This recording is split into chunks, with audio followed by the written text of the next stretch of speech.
When my own parents sold my 11-year-old daughter's antique cello, the one my grandmother gave her for $87,000, and poured that money into a backyard pool for my sister's kids, they didn't just take an instrument. They took a child's voice, her dignity, and her sense of safety right inside the very home that was supposed to protect her. Before we dive into today's story, let us know where you're tuning in from. It's always amazing to see where our stories travel. Don't forget to subscribe so you won't miss the next twist in this journey. Now, let's listen to him from the heart. I didn't notice the silence in the car until Mira filled it. She was in the passenger seat with her music binder on her lap and a little plastic tin of rosin balanced on top like it was something precious. It was. The rosin wasn't worth much, but it was part of her routine, one of those small familiar objects that makes a kid feel steady in a world that changes too fast. The real weight wasn't in her hands, though. The real weight, the antique cello my grandmother had given her, didn't live with us. My apartment in Sarasota was clean and safe and tight. The walls were thin. The neighbors complained if a TV got too loud. A cello that old wasn't something you left near an AC vent and hoped for the best. And Mira, God help me, didn't play like it was a hobby. When she played, her whole body went somewhere else. She disappeared into the sound like it was a door only she could open. That cello had its own room. At my parents' house in Lakewood Ranch, my grandmother Evelyn had kept a music room the way some people keep a chapel. Temperature controlled. A humidifier that hummed softly in the corner. Shelves full of yellowed sheet music. A cabinet with a little lock because she believed in boundaries even when the rest of my family treated that word like an insult. Mira had been looking forward to practicing there all day. Not in a yay chores way. In a this is mine way. She hummed under her breath as I drove, tapping rhythms on her knees, already halfway inside that focused little world she lived in when she had a bow in her hand. "Do you think Great-Grandma Evelyn will be there today?" she asked, pulling her ponytail tighter like a kid who still believed elastic could control the universe. "She's at her place," I said. "Not today. We'll call her later." Mira nodded, but her eyes stayed hopeful anyway. Like maybe Evelyn had changed her mind overnight and come back because she missed the smell of my dad's aftershave and my mom's passive-aggressive sweetness. Mira didn't have the language for my family's dynamics. She just knew Evelyn had been the one adult in that house who looked at her like she mattered. We pulled into the driveway and the first thing I noticed was the mess. Not junk, my mother didn't allow mess. This was controlled chaos. A contractor's kind of chaos. The kind that only shows up when someone spends money they didn't talk about. I had a key. Not because I was trusted, because I was useful. There's a difference.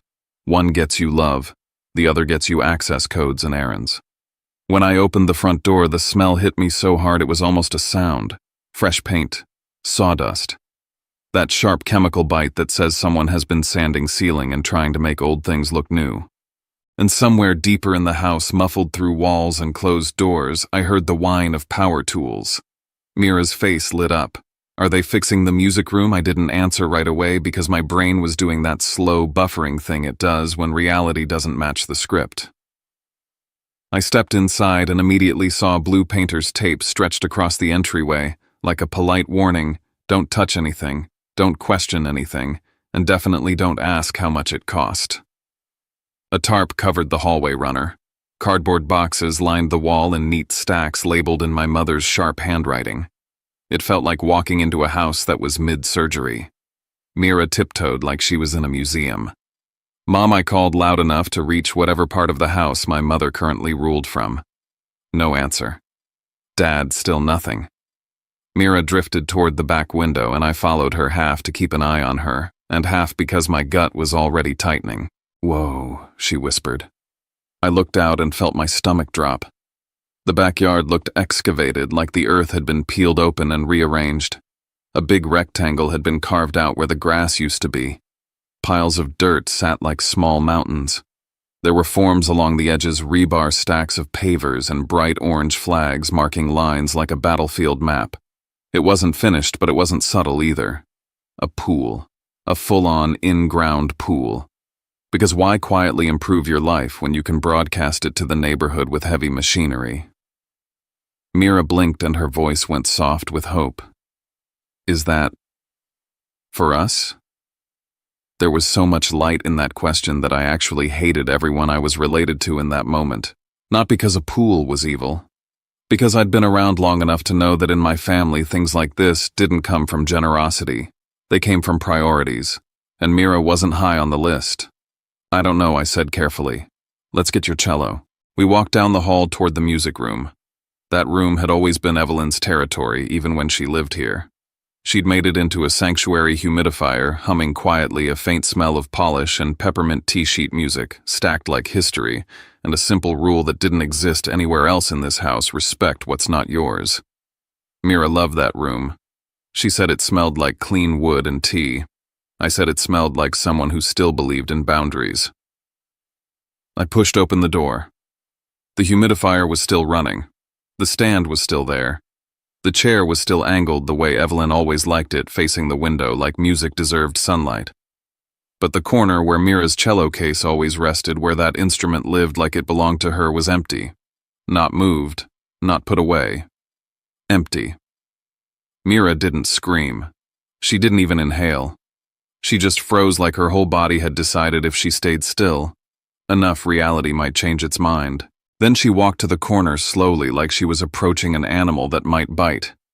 She looked down at the spot, looked up at the shelf, looked behind the chair like maybe it had fallen and no one had noticed for several days. Her fingers drifted toward the edge of the stand, expecting to feel something real. Wood. Weight. A familiar curve. And when there was nothing, she pulled her hand back fast like she'd touched a hot stove. She turned to me and her voice got small, careful, like the question itself might get her in trouble. Did Great-Grandma Evelyn change her mind? My throat tightened so hard I almost couldn't speak.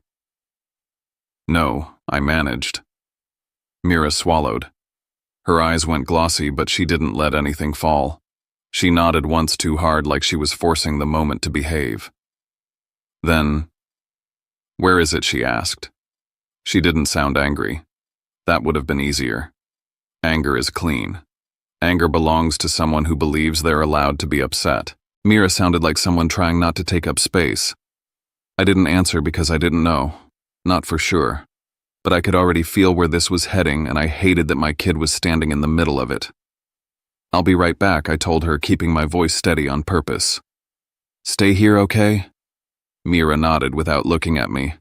Her gaze stayed fixed on the empty corner like she was waiting for someone to put her future back where it belonged.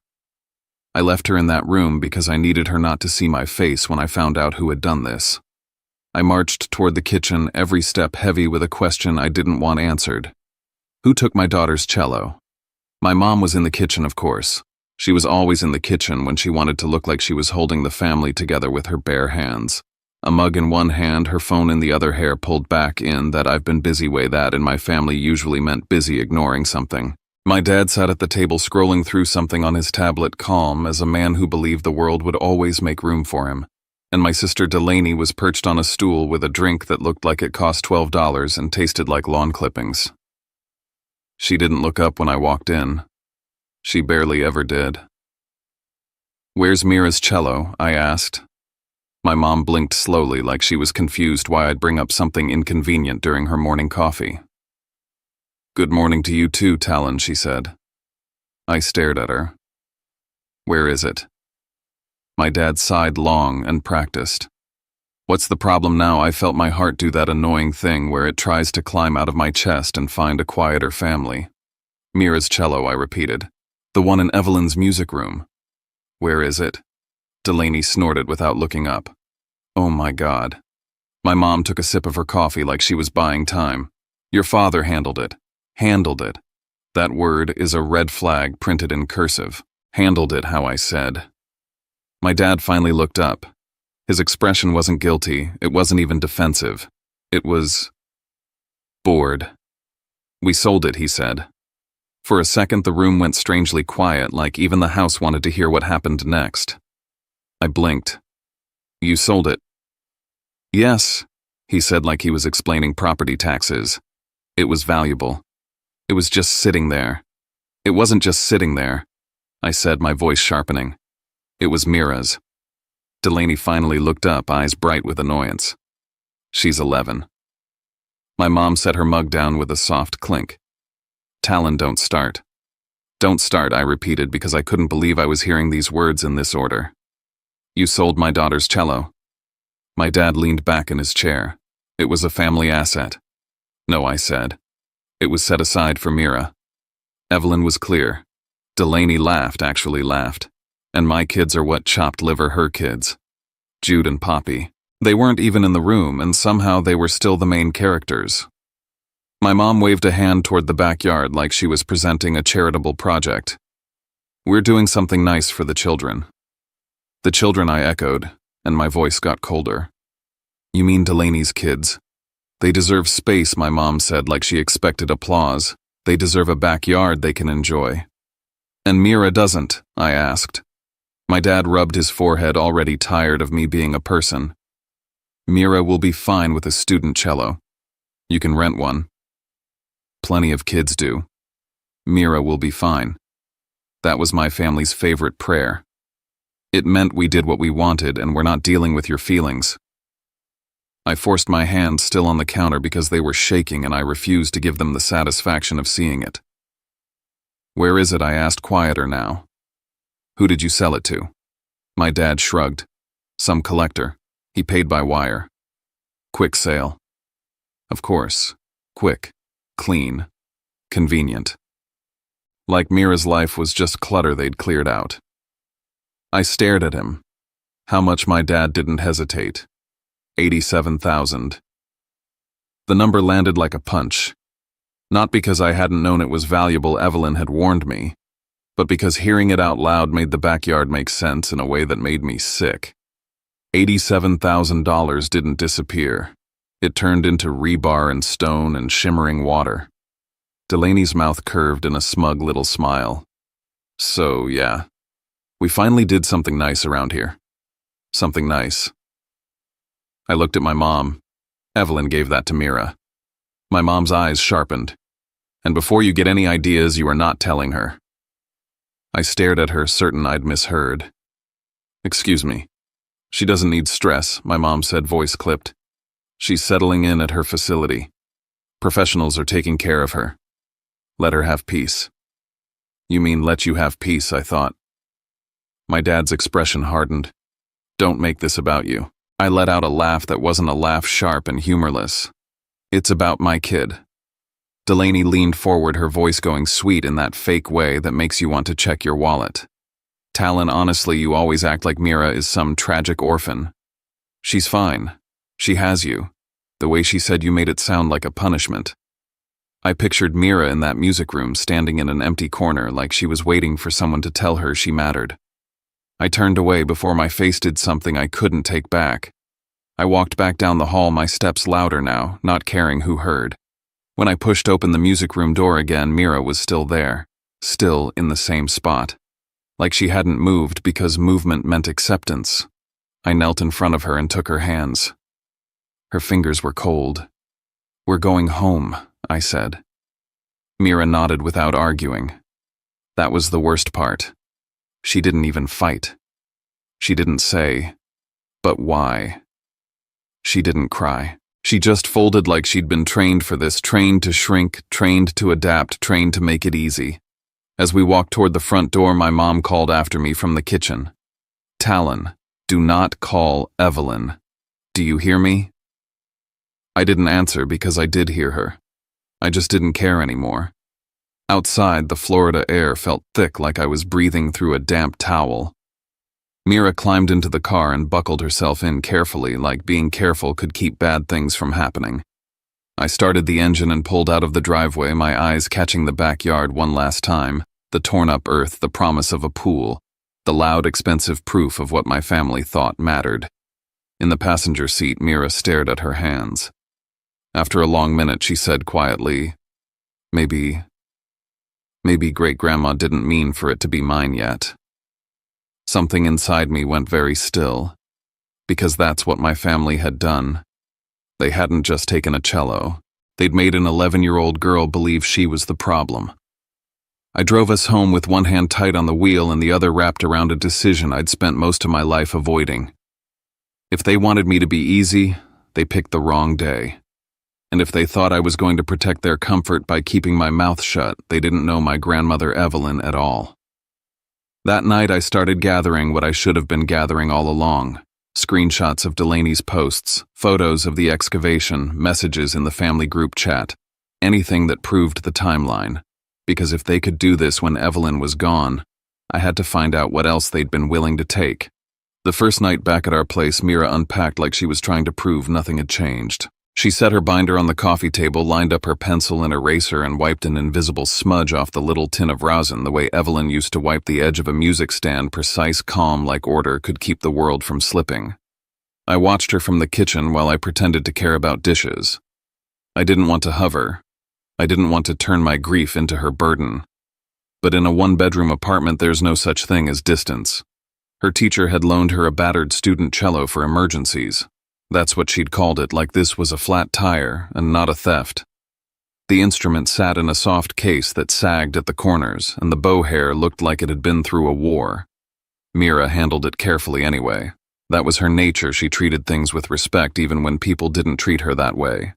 She started with scales, slow and obedient. The sound that came out was thin, tight, and a little sour. Not because Mira was playing wrong. Because the cello couldn't hold what she was trying to put into it. It was like listening to someone whisper through a door. Mira didn't complain. She didn't roll her eyes or slam the bow down. She adjusted her posture the way Evelyn had taught her: shoulders loose, wrist soft, breathe before the shift. She tried again, and again. But between phrases she paused longer than she should have, just a beat too long. Like she was waiting for the instrument to become something it wasn't. I leaned against the doorway, forcing my face into something neutral. "Sounds good," I said, because fathers lie when they don't know how to make pain smaller. Mira nodded like she believed me. Then she played the passage that used to bloom on Evelyn's cello, warm, rich, almost human. On this one it came out like cardboard. She blinked hard and kept going. When she finished, she rested the bow in her lap and stared at her left hand like she didn't recognize it. "I can still practice," she said quietly, not asking for reassurance so much as granting me permission to not fall apart. "It's just harder." "I know," I said. My voice came out steadier than I felt. She nodded, then said the sentence that made something inside me go cold. Maybe Great-Grandma Evelyn didn't mean for it to be mine yet. It was the same thought she'd whispered in the car leaving my parents' house. But hearing it again here in our cramped living room with that cheap cello in her hands hit different. It wasn't just a kid trying to make sense of a bad situation. It was a kid taking the blame so the adults didn't have to carry it. "No," I said more firmly than I intended. Mira's eyes flicked up, startled. "That cello was yours," I said. "Evelyn gave it to you. You didn't do anything wrong." Mira looked down again. I know she whispered, but it didn't sound like she knew. It sounded like she was trying to learn it. After she went to bed, I sat at my little kitchen table and opened my phone. The screen lit up my hands, and I realized they were still shaking. My mother's voice echoed in my head. "Do not call Evelyn. She doesn't need stress. Let her have peace." It hadn't been peace they wanted for her. It had been silence. So I did what I should have done earlier in my life. I stopped trying to keep everyone comfortable and started collecting proof. Delaney's Instagram was a running documentary of the backyard. Week 1, a giant hole with a caption like "Big things coming." Week 2, rebar and concrete forms worth every penny. Week 3, pallets of pavers for the kids. Week 4, a pergola frame going up like a stage set. Week 5, pool equipment lined up like trophies. Week 6, shimmering water under Florida sun, and Delaney posing with a drink like she'd personally invented summer. Every post made my stomach turn. Not because I hated happiness, because I recognized arrogance, because I recognized the way my family could steal something and then smile as if they'd earned it. I took screenshots of everything: the hole, the rebar, the invoices Delaney accidentally caught in the background of a story, the group chat messages about contractors coming early, the cheerful captions that might as well have read, "Look what we got away with." Then I scrolled back further, looking for any mention of Evelyn's move. There it was. Marjorie posting a photo of Evelyn's new place with a caption about keeping Mom safe and less stress for everyone. Everyone. like Evelyn's life was a nuisance my mother had finally solved. I wasn't doing this because I wanted to play detective. I was doing it because the truth in my family only mattered if you could hold it up in your hand like a receipt. The next day I called Mira's teacher. Her name was Mrs. Hart, and she had the kind of patience that can only come from spending decades with kids who cry in practice rooms. "I hate to ask," I said, keeping my voice low because Mira was in the next room. "But that loner, it's not working." There was a pause. I can hear that she said gently, "Mira's musicality is beyond that instrument." I swallowed. "Is there anything better, a rental? Something affordable?" She didn't sugarcoat it. Quality rentals aren't cheap, but I might know someone. "Let me make a few calls." A few hours later, she texted me an address in Sarasota, an old music shop near downtown that smelled like wood and history and money. I took my lunch break and drove over. Inside, violins hung in glass cases like jewelry. A woman behind the counter asked what I needed, and when I said cello rental, her eyebrows lifted a fraction like she was mentally calculating whether I belonged in the building. I didn't blame her. I didn't feel like I belonged either. She brought out 3 options. The first sounded like Mira's loner, thin and stubborn. The second had more body but felt stiff under the bow. The third wasn't Evelyn's cello. Nothing was. But it responded. It held sound, the way a real instrument should. It didn't fight back. I closed my eyes as I listened to the staff musician play a few bars. The notes filled the shop like they were supposed to. For a moment I could imagine Mira sounding like herself again. Then the woman slid the rental contract across the counter. The number at the bottom punched me right in the chest. I did the math in my head the way single parents do rent, groceries, gas, school fees, the endless little costs that show up like mosquitoes in Florida. I thought about overtime. I thought about cutting everything that made life feel human. I thought about the fact that my parents could wire away $87,000 like it was nothing and tell me to just rent one. I signed anyway. Because Mira's voice mattered more than my pride. When I brought the rental home, Mira's face didn't light up the way it used to when she opened Evelyn's case. She just nodded politely and said, "Thank you." That politeness made me want to scream. Kids shouldn't be polite about having their futures stolen and returned in installments. She played that night and the sound was better. Not right, but better. The notes had room to breathe. Mira's shoulders lowered by a fraction like her body was finally letting itself exist again. Still, she didn't smile. She just played serious and quiet like joy was something she didn't trust anymore. 2 days later, I drove to see Evelyn.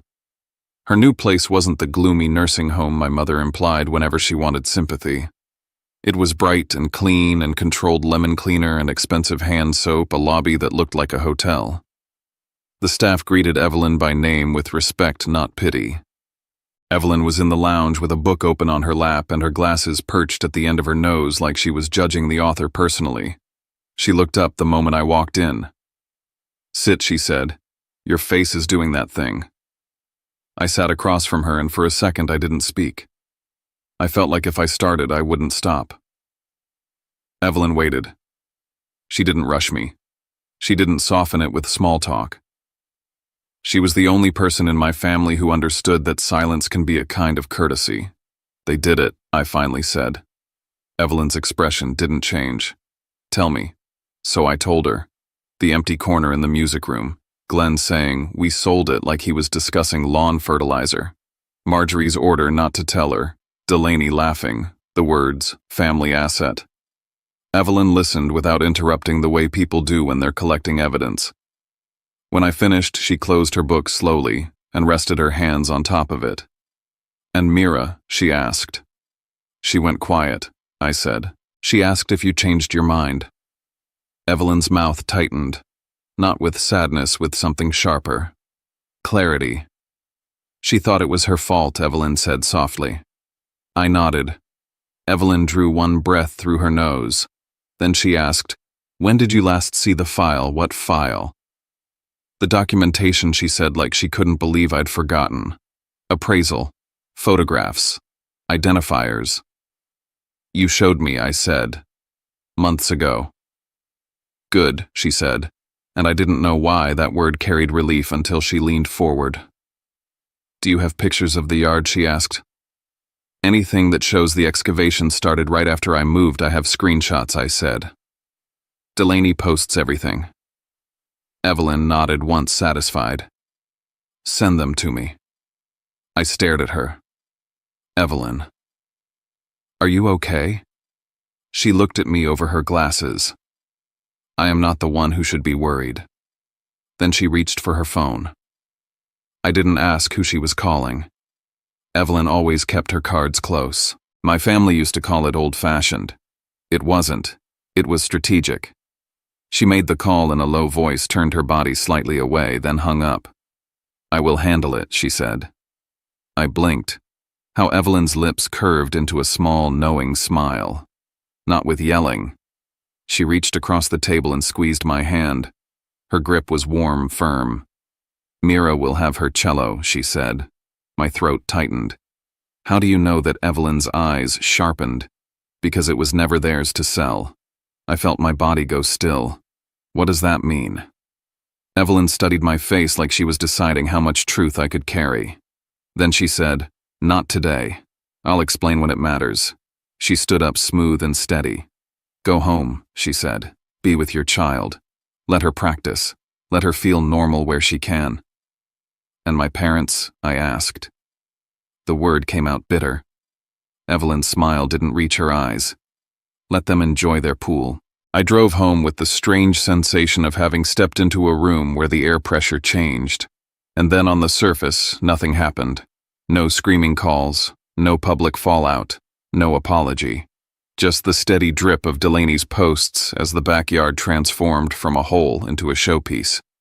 Mira went to school. She practiced. She got quieter in ways that didn't show up on report cards. I kept collecting screenshots.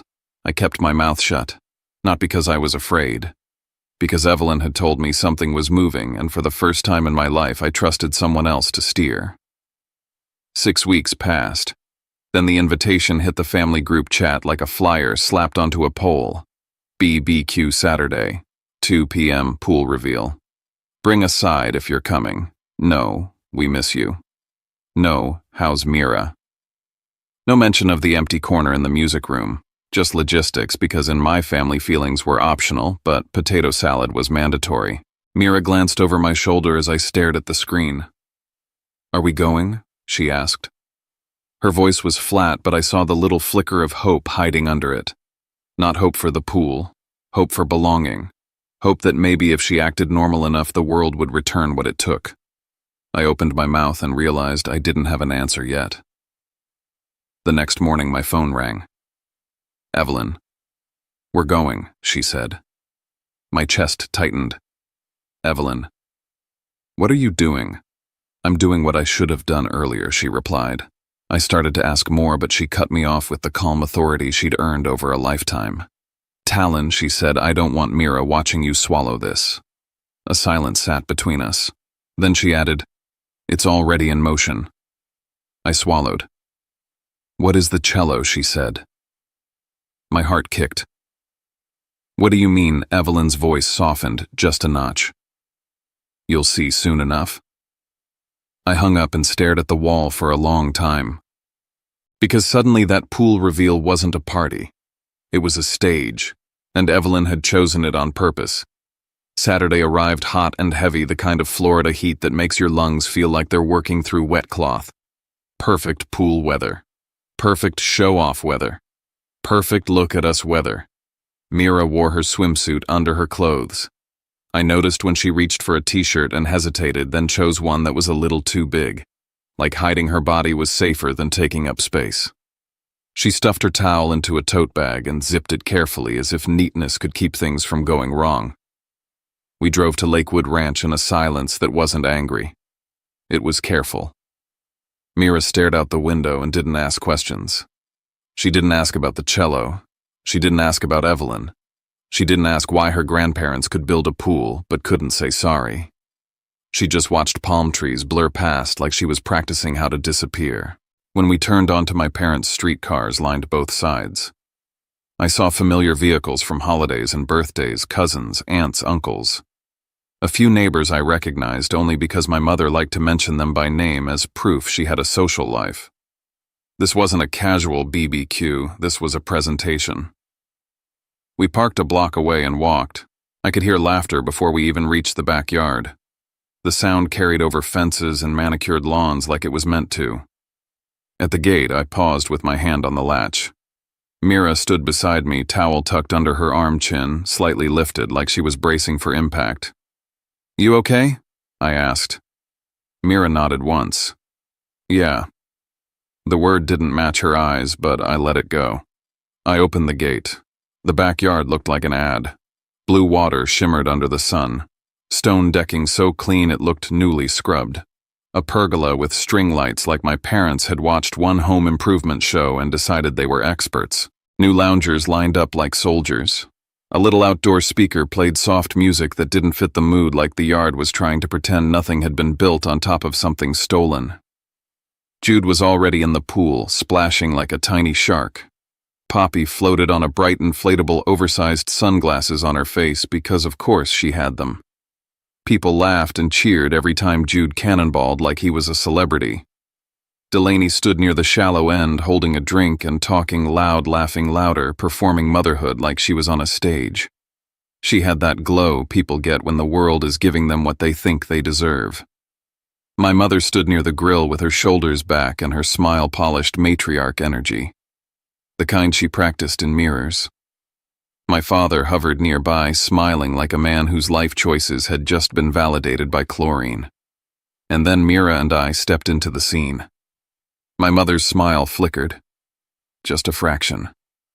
Not surprise irritation. Like our presence was a stain on her perfect canvas. Talon she called too bright. "You made it, hi, Mom," I said. Delaney's eyes slid over Mira quick and dismissive like she was scanning an item she didn't plan to buy. "Hey," she said. Mira nodded politely, barely moving her lips. "Hi." That was my daughter right there. 11 years old, trained by my family's atmosphere to be small. Jude shrieked and jumped into the pool again, and the crowd laughed. Someone clapped, someone yelled, "That's my boy." Poppy squealed as water splashed her float and Delaney scooped her up like she was royalty. Mira stood beside me with her towel folded neatly in her hands, not sure where to put herself. She wasn't invited into the circle of attention. She was tolerated at the edge of it. I watched her eyes drift over the backyard, the pool, the pergola, the new furniture, the little details my mother would brag about later. And then I watched her eyes stop, on the water, on the way the sun hit it, on the way people looked at it with pride, like she was doing the math without meaning to. This water cost her something. I put my hand on her shoulder. She leaned into it without looking at me. That movement, that tiny lean, broke my heart more than tears would have, because it meant she still wanted comfort. She still trusted me. Even while she was learning, she couldn't trust the rest of them. My dad clapped his hands like a host. "All right, everybody, food's almost ready." People cheered. A few moved toward the table where my mother had arranged sides like a magazine spread. My mother laughed the soundlight and practiced. "And before we eat, we just want to say, this has been a long time coming. We're so happy to finally have a backyard the kids can really enjoy." Applause. Real applause. Delaney raised her glass. "To family," she said. More applause. My stomach twisted.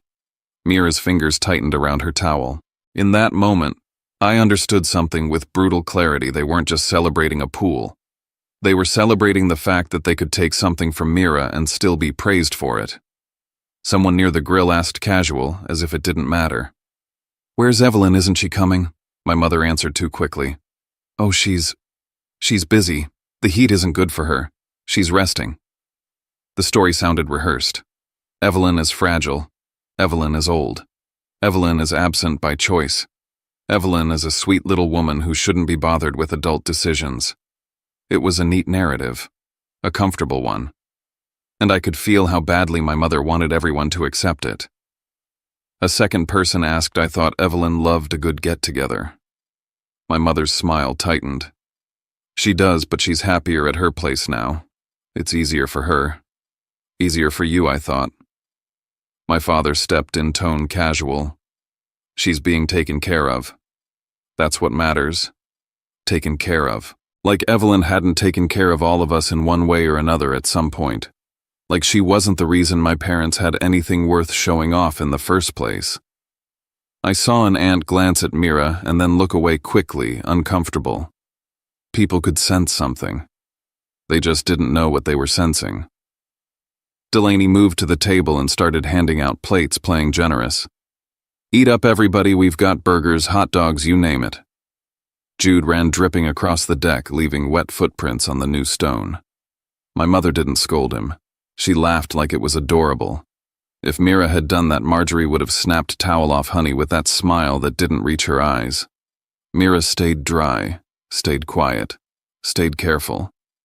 She was standing outside the family even while she was in the middle of the backyard. I watched my father soak in the attention, neighbors complimenting the landscaping cousins, asking about the contractor, someone joking about how this must have cost a fortune. My dad laughed and shrugged like it was nothing. You know, he said, you work hard, you treat yourself. My jaw clenched, because I knew exactly what had paid for that water. Then I heard it. Someone behind me, a cousin I hadn't seen in months, said, "Hey, didn't Mira have that beautiful old cello Evelyn gave her? Is she still playing?" The question was casual, innocent, but it cut through the noise like a blade. I felt Mira stiffen beside me. My mother's head snapped up so fast it was almost comical. Her smile appeared instantly perfect and too bright. "Oh yes, she's still playing," she said. "The cello is being taken care of. You know, maintenance. Maintenance." There it was. Clean. Simple. Believable. My father nodded like it was settled. "We're keeping it safe," Delaney added. "It's a delicate instrument. We're just being responsible." The three of them said it like a chorus, like they'd practiced the line in the mirror before the guests arrived. Mira's eyes stayed on the ground. I could feel her swallowing words. I wanted to grab that lie out of the air and crush it in my fist. But I didn't. Not yet. Because I remembered Evelyn's voice on the phone. "We're going. It's already in motion." I forced my face into something neutral and rested my hand more firmly on Mira's shoulder, a quiet promise I hoped she could feel. The laughter around us kept going. The music kept playing. The pool water kept shimmering. My family kept performing. And then from the corner of my eye, I saw the backyard gate shift slightly. Not opening. Just moving. Like someone on the other side had placed a hand on it. My pulse kicked. Mira looked up, following my gaze. For the first time since we arrived, her expression changed, curiosity flickering through the guardedness. The gate trembled again, subtle but real. And in that tiny movement, I felt the entire backyard, every smile, every lie, every practiced line hold its breath. The gate settled behind us, and the backyard noise rolled over Mira like surf laughter splashing the clink of ice in plastic cups. She stood close enough that I could feel the heat coming off her shoulder through her t-shirt. That alone told me she wasn't fine, no matter how steady her face looked. I guided her toward the far edge of the yard where the fence cast a thin strip of shade. It wasn't much, but it was quieter. Away from the center of the performance. Away from the part where my mother's smile lived. "You want to sit for a second?" I asked. Mira shook her head immediately, like sitting would look like needing something. "I'm okay," she said. Then softer. "Really? I'm okay." The words were automatic. A script. Something she'd learned in a house where fine was the only acceptable emotion unless it was coming from Delaney's kids. I swallowed the urge to argue with her and just nodded. "All right. Stay right here, okay? I'm gonna grab you a drink." Mira's eyes flicked to the pool and back to me, and for a second I saw the kid inside her, the one who still wanted to be part of the day. "Can I go in?" she asked carefully. My chest tightened. I glanced at the water, at Jude shrieking as he cannonballed at Poppy on her float with her tiny sunglasses. The pool looked innocent. It wasn't. It was a monument built out of something stolen. If you want to, I said, choosing my words like glass. But only if you feel like it. Mira nodded, then added quickly, "It's okay if we don't." I don't care. Another lie. Another way of making herself smaller so the adults around her wouldn't have to feel guilty. "I'll be right back," I said again, and I forced myself to step away. The table was crowded with relatives and neighbors filling plates like nothing in the world was wrong. My mother moved between them with the confidence of a woman who believed the yard and the narrative belonged to her. My father stood with a beer in his hand, laughing at a joke I couldn't hear. Delaney floated through it all like she was hosting a talk show, one hand on her drink, the other occasionally waving toward the pool like it was a prize. As I reached for a stack of plastic cups, Delaney's voice rose just a little loud enough to travel. "Mira might switch to something else," she said, smiling, as if she were being helpful. "Kids change their minds all the time. It's not like one instrument is the whole world." A couple people chuckled politely the way they do when they don't want to get involved. My jaw clenched. I kept my back to her and poured lemonade into a cup until the ice floated up. Delaney kept going the way she always did when she sensed an audience. "Plus, let's be real," she said. "An 11-year-old doesn't need some museum piece. A normal student cello does the job." I turned slightly, just enough to catch my aunt's face in my peripheral vision, tight, uncomfortable. Someone else looked at their plate a little too hard. People could tell Delaney was aiming at something. They just didn't know exactly what. Then a voice cut through the air, older, sharper, less willing to play along. "Hold on," my Uncle Ray said, stepping closer with his paper plate. "I thought Mira had Evelyn's old cello. The beautiful one. Is she still playing?" That the backyard seemed to shift. The laughter didn't stop, but it changed like the rhythm of it stuttered. My mother's head snapped up and her smile appeared so fast it looked painful. "Oh yes," Marjorie said brightly. "Of course she's still playing. The cello is being taken care of." My father nodded in sync like they were a practiced duo. "Maintenance." Glenn added casual as a weather report. "It's delicate. We're keeping it safe." Delaney lifted her glass and chimed in like a closing statement. "You know how those antique instruments are. It's better this way." The three of them held the lie between them like a tablecloth, smooth, clean, covering everything underneath. Uncle Ray frowned. "Maintenance," he repeated, skeptical but not wanting a scene. "Huh." My mother laughed lightly. "Evelyn was so particular about humidity and all that. We're just making sure it's protected." I felt heat crawl up my neck. It wasn't just that they were lying. It was how comfortably they were lying. Like truth was optional as long as the vibe stayed nice. I carried Mira's drink back toward the shaded edge, trying to keep my face neutral. If I looked furious, I would become the story. My mother would love that. She'd love nothing more than to point at me and say, "See, he's the problem. He always has been." Halfway across the yard, my phone vibrated in my pocket. I didn't even need to look to know it mattered. I stepped behind the pergola post, angled my body away from wandering eyes, and checked the screen. A text from Miles Ketter. "Don't let Mira be alone. Don't confront them before Evelyn arrives. Keep calm." My pulse jumped hard enough to make my vision sharpen. Evelyn was coming. Not maybe. Not we'll see. Coming. I stared at the message for a second longer than I should have, absorbing what it meant. This wasn't just me walking into a hostile backyard with my kid. This was coordinated, timed, deliberate. I slipped the phone back into my pocket and exhaled through my nose, slow. When I reached Mira, she took the cup with both hands and murmured, "Thanks," like she was afraid gratitude was the only thing she was allowed to give. "You doing okay?" I asked quietly. Mira nodded. Her eyes tracked the pool again, then dropped to the towel she was twisting in her hands without realizing it. "I'm fine," she said, then almost inaudible, "It's pretty." I looked at the water. "Yeah," I said. "It's pretty." I didn't tell her what I was thinking, that pretty things could still be wrong. That sometimes the prettiest part was the cover. A few minutes passed. People rotated in and out of conversation clusters. Jude shrieked again. Poppy splashed Delaney on purpose, and Delaney laughed like it was the cutest insult she'd ever received.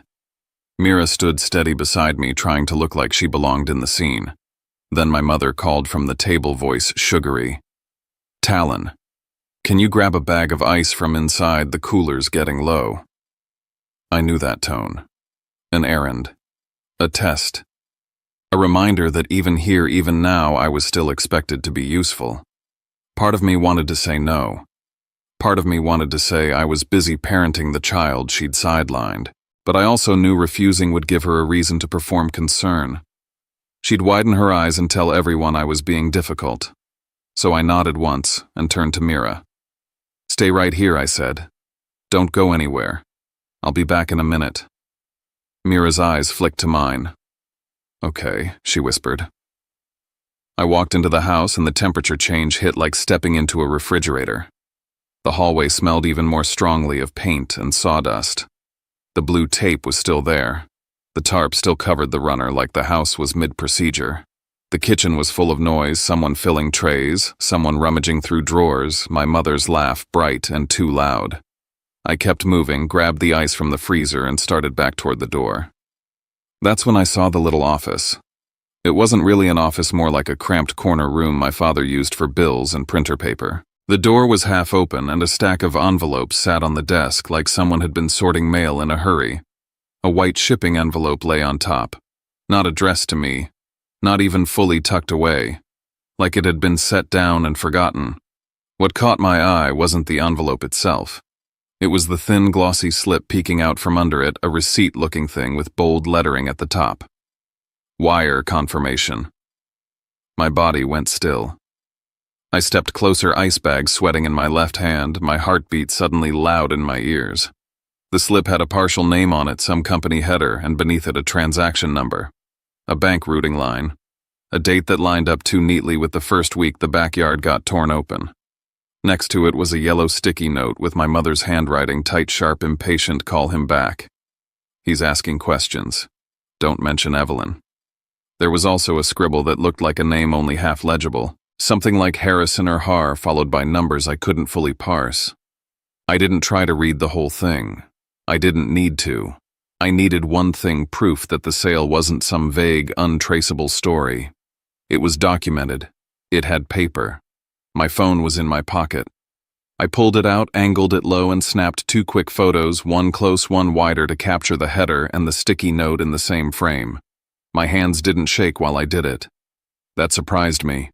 Maybe rage can steady you when fear runs out. Footsteps sounded in the hallway. I slid the phone back into my pocket, grabbed the ice tighter, and stepped away from the desk just as my father appeared at the doorway. Glenn looked at me, eyes flicking briefly to the office, then to the ice bag. His smile turned on like a switch. "Everything good?" he asked, voice-friendly for anyone who might be listening. "Just grabbing ice," I said. His eyes stayed on mine a beat too long. Uh-huh. I walked past him and pushed out the back door, the sunlight slamming into me again. The noise of the party rolled back over my skin, and for a moment I felt like I was carrying a secret under my shirt like a live wire. Mira was still where I left her. Thank God. But Glenn wasn't far behind me. As I crossed the deck, he angled toward me, intercepting me near a narrow path between the table and the pergola, close enough that his words wouldn't carry, but his smile could still be seen. "Don't do anything stupid," he said quietly. The friendliness gone from his eyes while it stayed on his mouth. "Not in front of everyone." I looked at him steady. I'm not the one who sold a child's instrument. His smile tightened. "Here we go." My mother appeared like she'd been summoned, her expression already assembled, concerned, gentle, reasonable. "Talon," she said, stepping closer. "Please. Not today." "Mira's sensitive." I stared at her. "Mira's sensitive," I repeated, tasting the manipulation in the words. "Yes," Marjorie said, touching her chest like she was a wounded saint. "And you get worked up. You make things worse. You know how she is. She'll take on everyone's emotions." There it was. If the day fell apart, it would be my fault. If Mira cried, it would be because I upset her. If anyone started asking questions, it would be because I couldn't just let things go. My mother was building a shield out of my child, and Delaney drifted over, drawn by the tension like she fed on it. Honestly, she said, faux sympathetic, can we not? We're trying to have a nice day. A nice day. Mira stepped closer at that exact moment, like she could sense the air changing. Her eyes flicked between the adults, and I saw the split second where she decided what her job was. She lifted her chin and spoke softly, quickly. It's okay, she said. I'm okay. I'm not upset. It's fine. The words came out too smooth, too practiced, like she'd said them 1,000 times to keep adults from exploding. My throat tightened. I looked down at her 11-year-old shoulders, drawn in, trying to manage grown people's comfort like it was her responsibility. I crouched slightly so my voice would land where it mattered.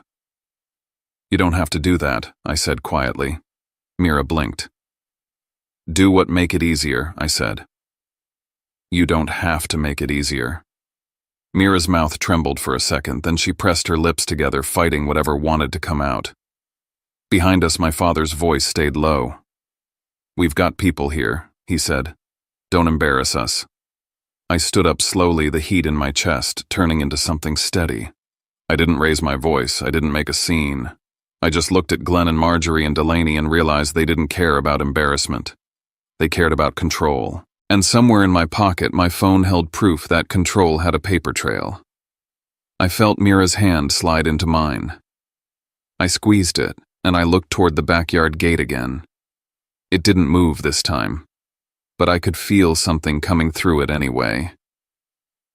I didn't let Mira drift back toward the pool after that, not because she couldn't handle the water, because I couldn't handle losing sight of her. My family didn't just take things. They took moments, small chances to twist a kid's feelings to plant a sentence that stuck.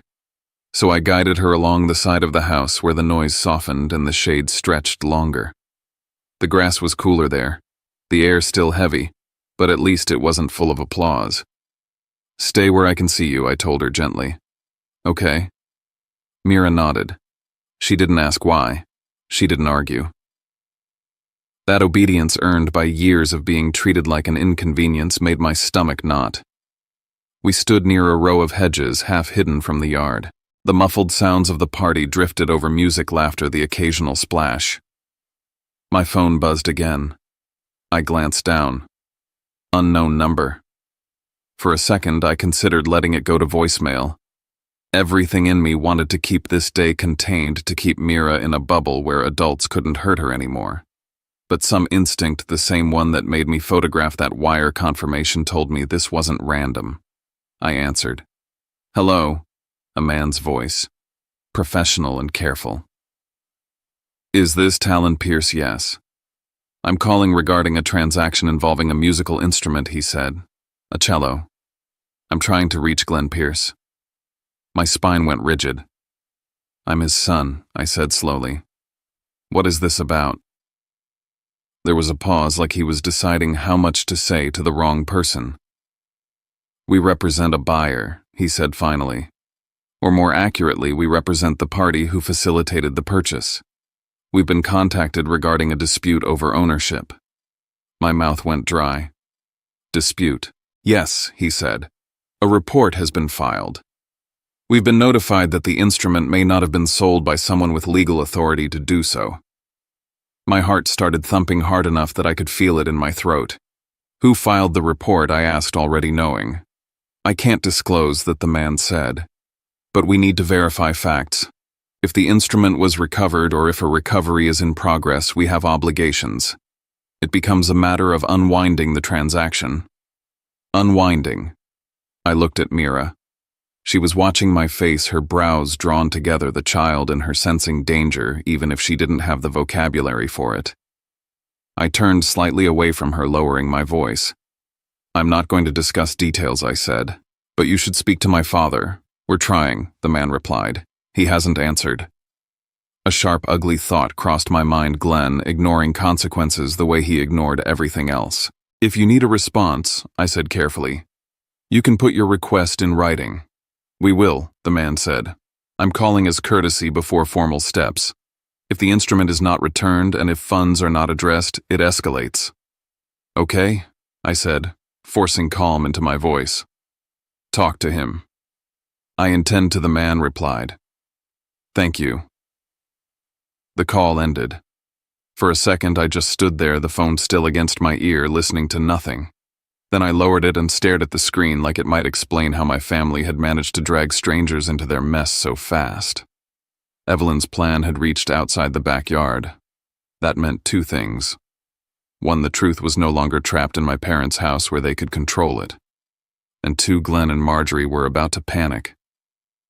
I slipped my phone into my pocket and looked at Mira. "What is it?" she asked quietly. I took a breath. "Nothing you need to worry about right now," I said, hating myself for the softness of it. "Just stay close." Mira nodded, eyes dropping to the grass. "Okay." We walked back toward the party, and I felt the air change before I even saw them. My father stood near the grill, but his posture was different, less relaxed, more rigid. He kept glancing at his phone like it had grown teeth. My mother's laugh sounded a fraction too high. Delaney had pulled Marjorie into the pergola corner, their heads close together, voices tight and quick. When Marjorie looked up and saw me, her eyes flashed with something that wasn't hospitality. Fear, anger, both. She recovered fast, she always did. Her smile switched on as someone walked past. But when she looked back at me, the smile vanished again. The party kept going because parties are stubborn. People refill plates. Kids splash. Neighbors compliment the pavers. But the performance had a tremor running through it now, like a stage with loose bolts. A hand touched my elbow. I turned and saw my cousin Jenna, someone who wasn't close enough to be trusted with family secrets, but close enough to notice when the vibe shifted. "Talon," she said, voice low. "What's going on?" I held her gaze for a moment and weighed my options. If I lied, I would be helping my parents keep control. If I told the whole truth, I'd ignite the yard before Evelyn got through the gate. So I chose a single sentence. A fact, nothing dramatic, just reality. "The cello was sold," I said. Jenna's eyes widened. "Sold." I nodded once. Her mouth opened, then closed. She looked past me toward the pool, toward Glenn's forced smile, toward Marjorie's bright laughter that didn't match her eyes. Jenna swallowed. Talon, that's insane." "It is," I said. She looked like she wanted to ask 1,000 questions, but instead she just whispered Mira. Mira stood close at my side, staring at the deck boards, listening without looking like she was listening. Jenna's face softened in a way my mother's never did. Jenna nodded once like she'd made a decision, then drifted away, quiet, thoughtful, no longer part of the cheering crowd. And just like that, a crack opened in the wall my parents had built around their image. Glenn saw it.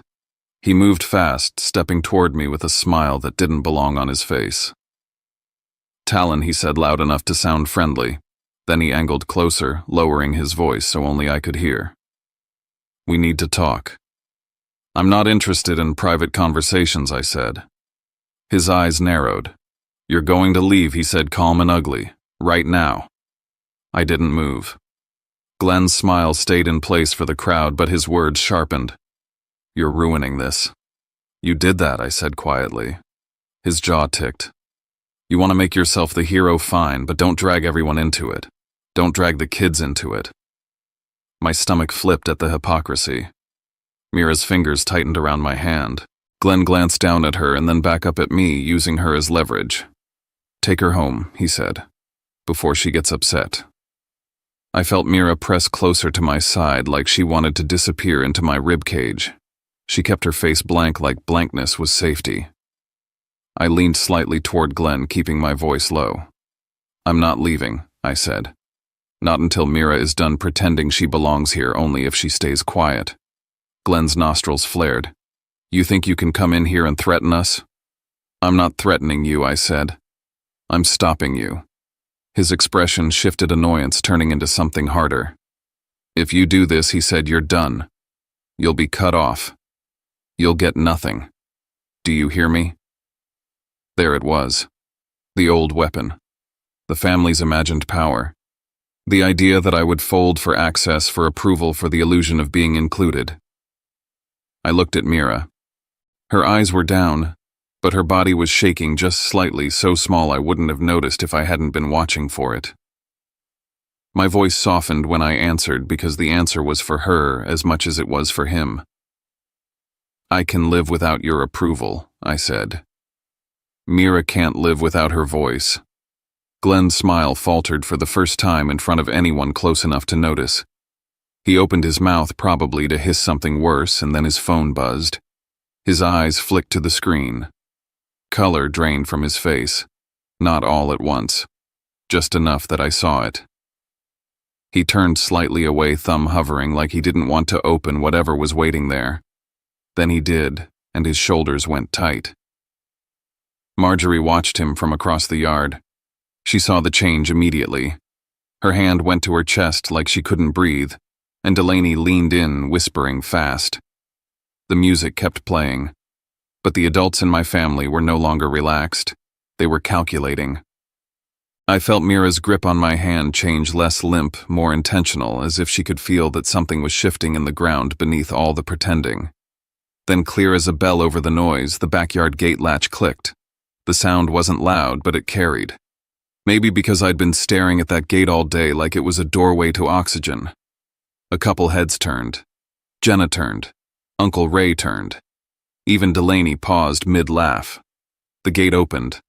A silhouette appeared in the frame, backlit by the sun.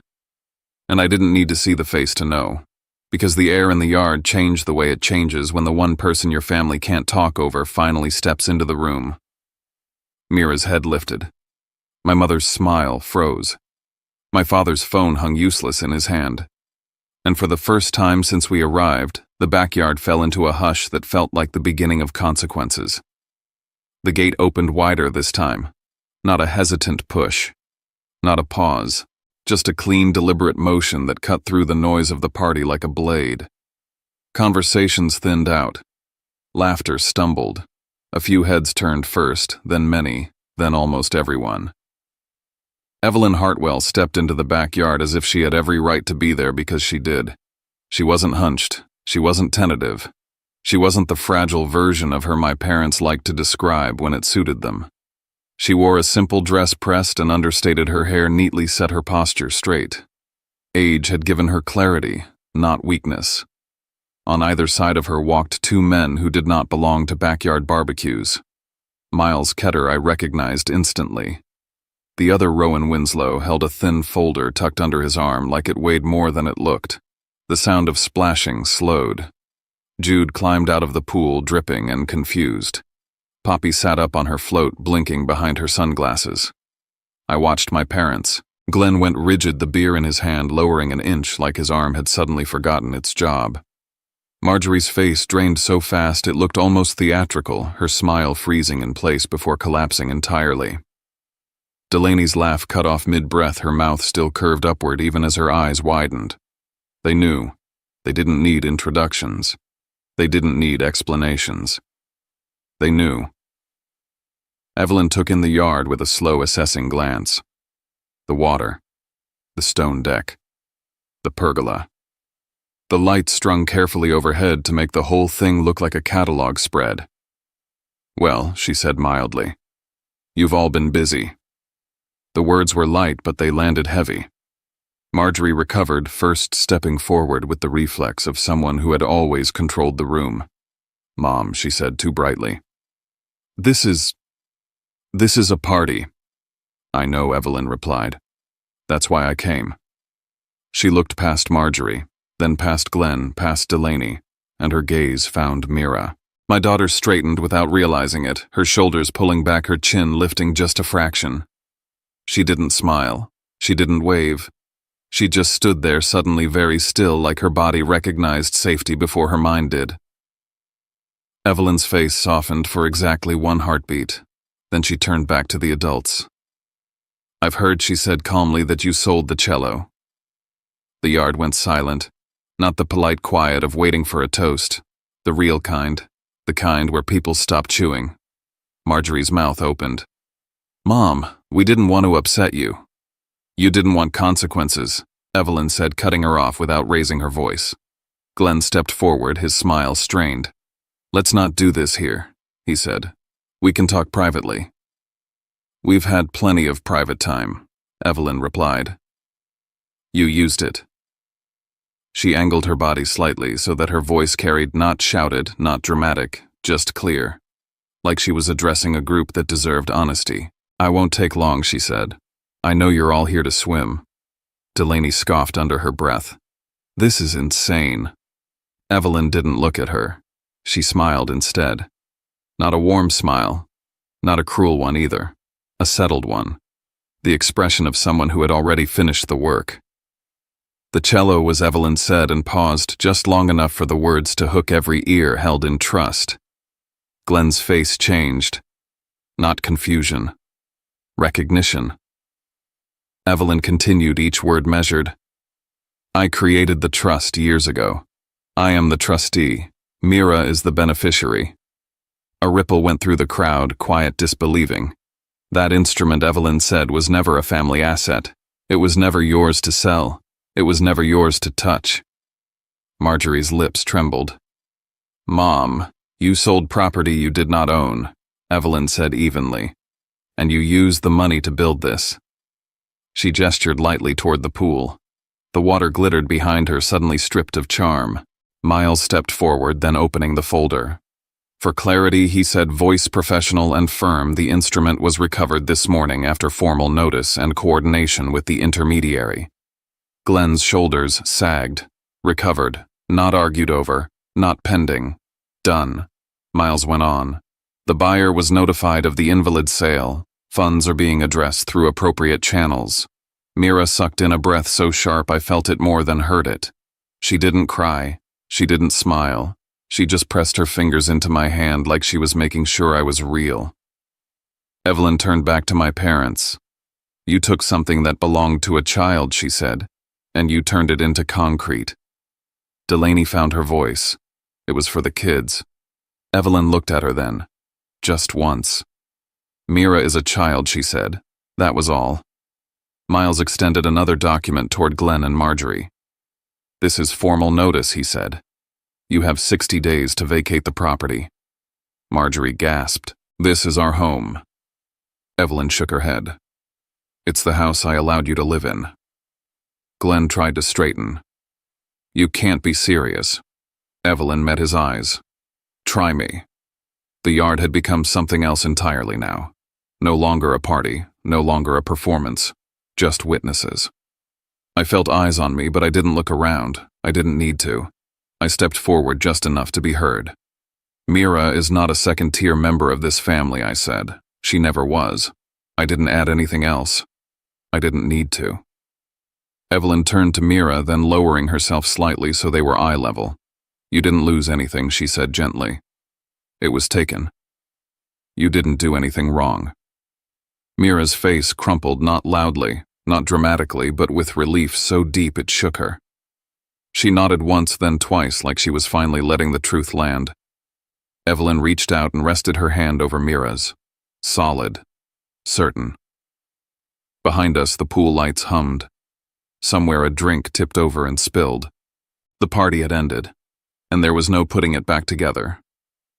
The cello arrived the next morning, not in ceremony, not with applause.